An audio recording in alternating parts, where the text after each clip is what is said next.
few Honda CRXs at home. Those are fun cars, but a lot of people can't fit in them. Sure.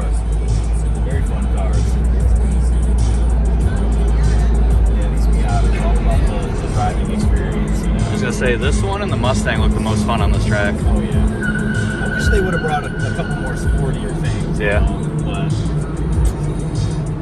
hey, at least I get to drive one. Fun job, huh? Yep. Yeah, well, after about 200 laps, the novelty kind of wears off. Yeah. And it's manual? Yep. Oh, hell yeah. We're gonna wait for them to bend to us. We go through the course a little quicker.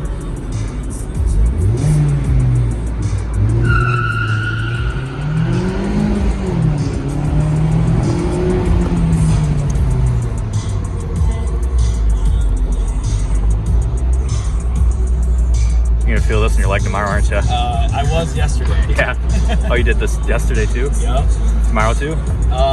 Not tomorrow. Oh, so. no, never mind. I forget this is actually like a week-long show. Yep. Yeah, I won't be here during the week, but if you come next weekend, I'll be here. Just opening and closing weekends for me this year. So do you guys actually go around and like go to a lot of stuff like this, or what do you actually do? So I strictly only work this show. Okay. But I know the North American International Auto Show does other shows.